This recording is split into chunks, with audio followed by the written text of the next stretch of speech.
Joe has a certain vision from a business standpoint Yes. of where the group should go. Yeah.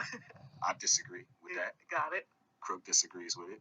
Crook made an announcement that he was leaving the group. I remember that. That's what started set it up. Right, right. The thing about Joe, because I know him well, you know that. I could see how you could argue with him in business and then still be friends with him. Oh yeah. Right?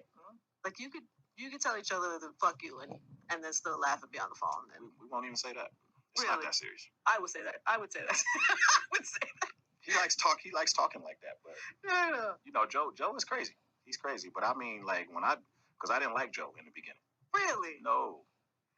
I could see that. Because he dissed me for no reason. Okay. That's Joe, right? You know. Yeah. So he dissed me because he talks as if he thinks nobody. He talks as if it's he doesn't realize who it's coming from. Like it won't. Yeah, he talks as if it's just the 4 people in the room, and he talks like that all the time. I was just saying that earlier. I was saying. Yeah, so that's his flaw, but it's also his strength. It's also what's giving him like a new leg in his career to be able to. Well, I was saying whenever he talks about me on this podcast, it feels just like when somebody butt dials me. And I answer the phone and I hear a bunch of stuff I'm not supposed to hear about myself. And you hear it on the podcast. That's what it reminds me of. So it's just and then like, do you call him? Hurry up and hang up. Do you call him or will you just leave it, let it be? Nah, because I mean, it's not malicious. Mostly, I don't think it is. I mean, sometimes it feels like it's a little motive there, here and there. Yeah. But I mean, I understand the motive. You know, I wish it wasn't always it's not always, but I wish it was never. I never was made to feel like it was at my expense, and that's just from a friend standpoint. Yeah. But you know, I'm getting used to his new role within the climate. I think he's good at what he does. He's really good at it. Yeah. He's really good at it. Even that role takes a little time to adjust to. I'm adjusting. Yeah, and it takes time for friends to adjust as well. It takes time for everybody around you to adjust as well. He did say, I don't remember where I read it. I think it was online that or maybe it was one of the podcasts. He said that Joel Ortiz had one of the best verses you ever heard on that album that we're never going to hear. You know what he's talking about? I know exactly what he's talking about. Was it? Joel provides a lot of those moments. But the verse he's talking about in general is pretty good.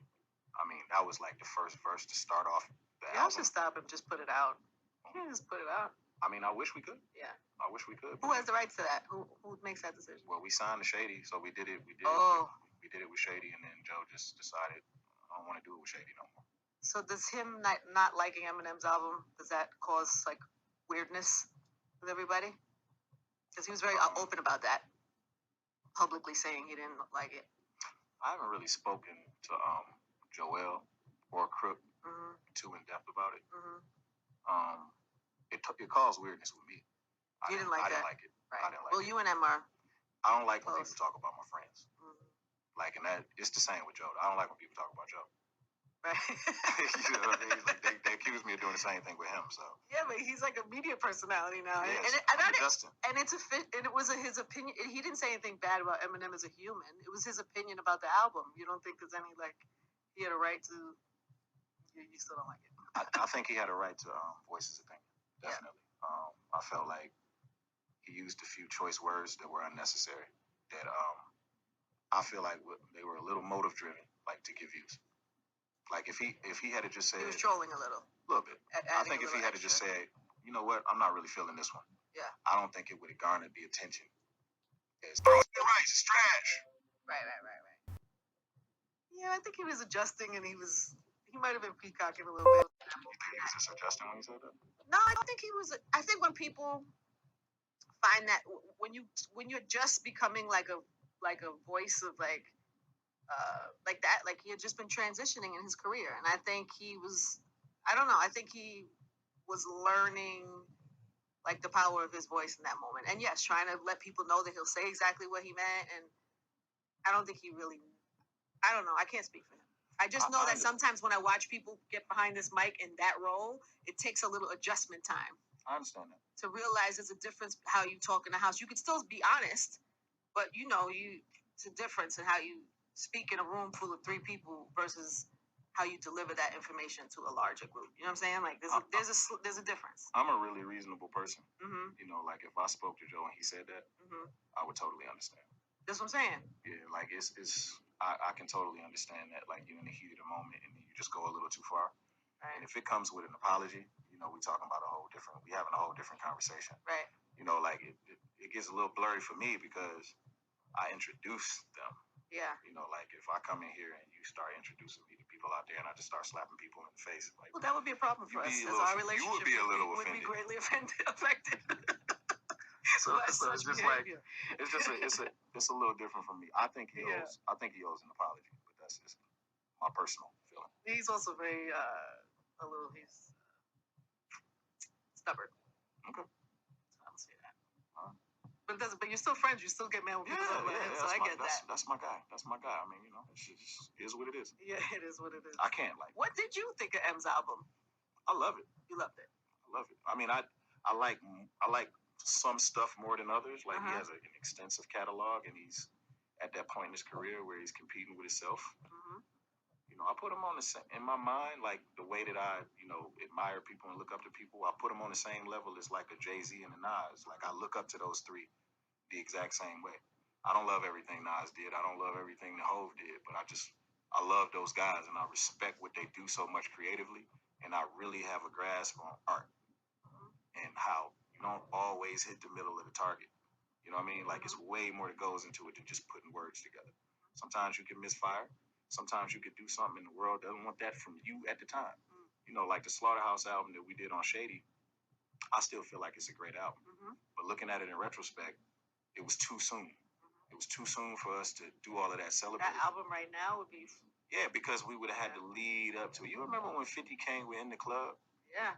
And it almost felt like after he dropped Wankster and the condition that he had the streets in, he had nowhere else to go but in the club.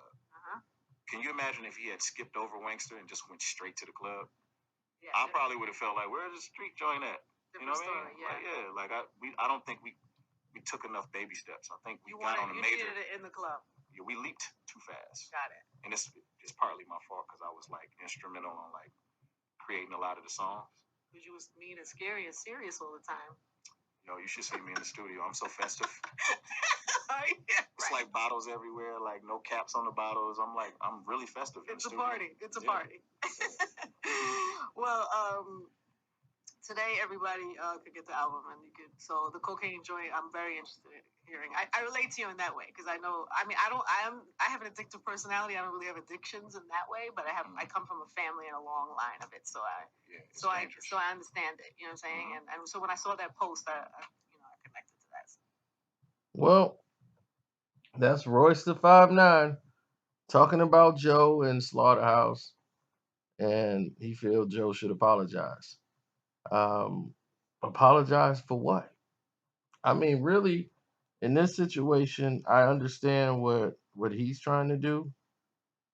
Royce, he's trying to walk the line. Like, look, this dude's paying my bills. Everything he does, I love it. And that's how Joe should be.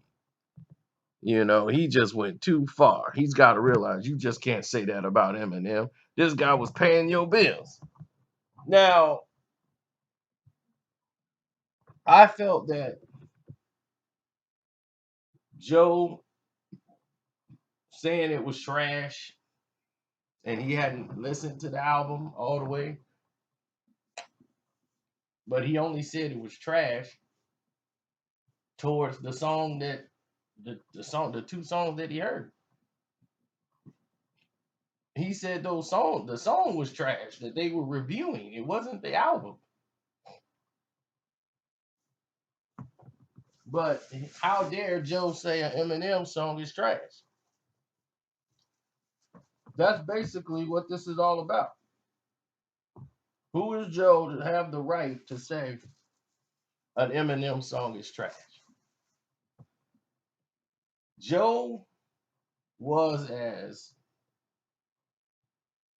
respectful as I've ever seen him on that. He was very cautious, but he only took that position because he knew everybody was going to say, because it wasn't just Joe. The general perception of the public was this song sucked. It really missed the mark. It didn't even hit the dartboard. Now, that's the general perspective of everyone that's listening. Now, when Joe Budden comes up here, if Joe keeps telling you, well, I'm just not feeling this song, I think, and sugarcoat it, he would lose his credibility. And who would take him serious? Because everybody knows on everything else, he always kisses up to Eminem. He's known as the Eminem kiss up guy. So that's what's crazy about it. The man that made a love song to Eminem. Slaughterhouse. So I find it ironic and crazy that he makes one statement about one song on a terrible album of Eminem, that becomes the narrative that gets Joe kicked out, or like they mad at Joe, like he did something wrong. The direction, everything in there had to be questioned. Something went wrong in this process. And who was in there saying a bunch of yes men? Yeah, that's hot, Shady. I mean, come on. Does anybody play this album? He had Ed Sheeran on the doggone song, and I don't think anybody, even Ed Sheeran fans, don't play that song. Is it even charted anymore? That thing was on the charts and fell off. So I don't blame Joe in this situation, man. I really don't think he went that far. And let me clear the record on something else too. I do not have a grudge with Royce the 5'9". Okay, I do not. When I made that video, I was telling you what had happened years ago in the past. And it says it in the video. But because it's out, somebody always goes and watch that video and brings it back up. Do I like the guy? No. But many people that I know from Detroit, and yes, I have friends and family in Detroit, Saginaw, Flint, Grand Rapids, all over Michigan. We run it. I'm just kidding. But no, my family's all through it. And people told me, like, no, he's changed. Like, he don't even drink no more like that. He's focused. You know, he's not the same Royce he used to be back then. Because these dudes used to rap from the city, used to do shows out there in Detroit. And this is how the whole thing happened. Like, we ended up just like not liking Royce the 5'9". So now that that's situated, like nobody really cares. Like if we was telling you what had happened in the past, like most of those dudes is cool with Royce now. Like they don't have a problem with him. And I said that in that video. I'm like, dude, they patch things up, they cool. Like I don't have no beef with Royce like that. It's just Royce to me at that time was just somebody you didn't want to deal with. Now he seems like a whole different person. People change. Some people do. But I don't have a beef with him. But when I judge his music, I'm speaking honestly about his music. I don't like his music. He's not on beat. I haven't heard his new stuff, but the majority of his stuff is not on beat. His bars are okay, but he's just not that good. And everybody's like, he's one of the greatest lyricists of all. I'm like, what? See, this is where it gets blurry with me. I'm like, he wasn't even better than, I'll name two MCs in D12. He wasn't even better than. You know, I mean, Swifty? Do you think he can out rap Swifty McVeigh? No. I'm like, come on, man. No. This is Canava Swift. I'm like, dude, they would hand him his hat.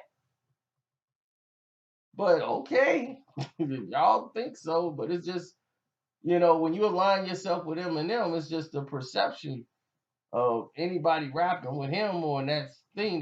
They got to be as ill as him.